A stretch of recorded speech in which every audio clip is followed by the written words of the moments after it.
I was 7 years old when my father allowed me to watch Bela Lugosi's famous 1931 portrayal of Dracula. Why he allowed it never ceases to confound me. It was the start of a brief childhood obsession with vampires and was to be the cause of another incident that came back to bite me many years later. I sat next to my dad on the couch to view the old vampire movie. We had plenty of popcorn, and I squeezed in under Dad's arm, riveted to the TV. I was hooked like a prize fish. From then on, I decided being a vampire would be way cool. It seemed so important to stand out in some unusual way, and being a vampire was as good as anything and better than most things. I made it my young life's mission to see all the vampire movies I could get away with. There was Dracula's Daughter, 1936, and Nosferatu, 1922.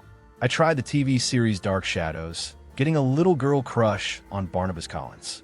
But I couldn't watch enough of the old black and white vampire movies. Those are my favorites. When my parents had had enough of the old movies, I figured there had to be another way to learn about vampires. I made good use of our Saturday trips to the library. I started with the children's books, but didn't find a lot about vampires on the shelves, at least not in 1963. Taking caution that my mom and the librarian didn't catch on, I moved up to the grown-up stacks. The adult section had a treasure trove of vampire books. I found Bram Stoker's Dracula, but Stoker's vocabulary was leaps and bounds above mine. There was Carmilla, which I didn't understand at all, and the front cover artwork of the vampire and other tales of the macabre was off-putting. Yuck. Kissing. Nevertheless, I wedged them into my reading stack, looking around for my mom's sharp eyes before I snuck over to the checkout counter, carefully layering my stack of books to hide Dracula from prying eyes. All this involved a lot of mind-numbing shelf reading and a great deal of subterfuge. It was exhausting. Not to be deterred, I scoured the pages for drawings of Count Dracula. I didn't understand why adults wouldn't want illustrations in their books. The library's encyclopedia helped, and I traced the artwork carefully to take home to help me with my vampire study. Reading books and watching movies was all fine and good, but actually being a vampire would be way better. Clothes, that was the ticket. I knew I could find just the right things to wear from my very own closet. No need to shop. The next day, I pulled on my black leggings. Girls were to wear skirts and dresses to school, but leggings underneath were okay. I found a white shirt and tucked it into a black skirt. Perfect. I looked through her Halloween clothes and found a black cape. Just the ticket. Mom didn't object to the black and white outfit, but she'd pitch a fit if she knew I was taking a cape to school. I jammed it into my satchel. For the most part, no one noticed me. I was gonna have to get radical. The next day, I stole Mom's eyebrow pencil. I could draw a widow's peak just like Dracula's. Still, there was little response at school. None of my classmates asked me about the new look. Maybe they thought it was dirt. To be honest, it kind of looked like dirt. Stronger measures would be required. My grandmother lived 2 blocks away from the school. Making a detour the next day, I stopped by her house. After the obligatory greetings, I asked if we could go to the local Woolworth's 5 and Dime. She was more than happy to go with me. I scoured Woolworth's shelves until I located a set of plastic vampire fangs. To make my costume better, I found a medallion on a ribbon that would be perfect for Count Dracula's medal. Grandma didn't ask. I didn't tell. I dug into my coin purse and pulled out a shiny dime to pay for my treasures. As Grandma drove, I laced the medallion around my neck, slid the fangs into my mouth, leaned out the window to see my reflection in the side view mirror, and admired my new look. I curled my fingers into talons and hissed. Yup, I look great. The acid test would come tomorrow at school. Stopping by the bathroom before class, I took my new possessions out of my satchel. Leaning forward toward the mirror, I pulled out Mom's eyebrow pencil and drew 2 little black dots on my neck where I imagined my jugular vein to be. I added the widow's peak. Then I slipped the medallion on. As warm as the building was, the cape would have to wait until recess. In went the fangs, the coup de grace. People would notice. I grinned around the fangs as slobber oozed down my chin. I made my grand entrance into the classroom. I had Dracula's famous slink down to a fine science. It's not Halloween, one girl said, flinching away from me. No, I slurred around the long, slippery fangs. I'm a vampire. I got bit. You did not, another one sneered. That stuff is make-believe. I curled my fingers and lunged at her. A growl was enough to silence the disbeliever. See? I insisted, pointing at my neck. She huffed at me and turned her back. Clearly, desperate measures would have to be taken. At recess, I pulled the black cape from my satchel and swirled it around my shoulders. Then I got in the line. I was nothing if not patient and persistent. I have to avoid the sun, I informed a boy standing behind me. The fangs made comprehensible speech almost impossible. What? He looked puzzled. Obviously, he needed to be educated. I'm a vampire. I took a defiant stance, my hands on my hips. Can't you tell? No, you're not, he stated, rolling his eyes. Vampires drink blood. That stopped me in my tracks. I hadn't thought of that, but it didn't keep me from staying under the trees at recess, whipping my cloak over my face, and stalking unwary victims. I stopped short of biting their necks.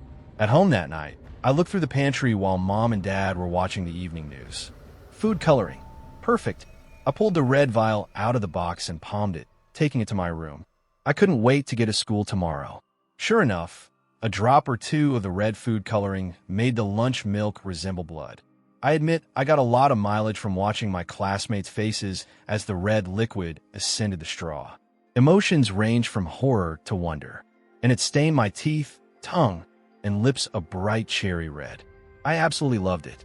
My next brilliant idea was to encourage my playmates to stop by my house to play after school. And then I bribed my mom into saying that I was asleep in the basement, in a casket. The deal was I'd clean the bathrooms for a month if she did it. Cleaning bathrooms was not my favorite chore, but it was worth peeking from the basement windows to see my friends' expressions. I don't know why I decided to ramp up my vampire activities, but I did, and it proved to be my undoing. One day at school, the shade of Count Dracula came over me. I looked for a victim on the playground. Wrapping my cape over my arm and covering my face, I snuck up behind Ricky Meyer. Ricky lived next door and was not the sharpest crayon in the box. He was busy doing major surgery on a hangnail and not paying attention to Count Dracula. I should have considered his bulldog of a mother before I nipped him in the neck. I ended up in the office. The principal looked at my getup and shook her head. I wasn't entirely sure why she kept biting her lower lip. I was too scared to ask if she was a vampire fan, too. Ricky ended up at the doctor's office. He got some sort of shot. I think it might have been a rabies shot, but I wasn't sure. He wasn't speaking to me. Neither was his mother. My mom got a call from the principal and a visit from Ricky's mother, which didn't turn out to be all that wonderful for me. I guess she told my dad because the vampire movie marathon ceased, and the bathroom cleaning lasted 3 months instead of 1. Sheer torture. It didn't stop me from reading scary stories, though. Tons of them. Years passed, a little over 60 of them. When an invitation to our 50th class reunion came by email, I decided to go. I found a sleek pair of black satin trousers and a romantically arranged white silk blouse. I draped a black wool jacket over my shoulders, knowing this venue would be chilly. A long gold necklace with a ruby pendant completed my ensemble. In my opinion, my outfit was classic chic. The second I stepped into the reception hall, the comments began. Hey guys, there's the vampire chick. Oh, nice choice of clothes. Is that what fashionable vamps wear these days? Is your mom letting you out of the basement now? How's that casket working out for you? Who ordered the steak tartare? All eyes turned my way as a plate holding a steak literally swimming in blood was placed before me. I hadn't ordered that. I pushed it away before I gagged. They weren't done yet. Please pass the garlic bulbs. Send down that bottle of red. And then someone tossed a set of plastic fangs on my dessert plate. There were endless jokes about biting and vamps in Transylvania. I endured about an hour of like comments before I'd had enough fun and games. But there was more. Hey, isn't she the one that bit Ricky Meyer? Ricky, come over here. Maybe you'll get lucky enough to get another little love bite. Everyone snickered except me. My face burned with horror. Ricky had transformed in the intervening years. Gone was the geeky kid. Here was a man who dressed like he belonged on the front cover of GQ and was a cross between People's Sexiest Man Alive and Mr. Atlas. I wanted to slide under the table with a magnum of red. Instead, I braced myself on the table and pushed back my chair. The lie I'd told as a child with a vivid imagination, had come back to haunt me. I picked up my black jacket, swirled it over my shoulders, and strode out, head held high. From my pocket, I pulled out the vampire fangs someone had tossed at me. They fit perfectly,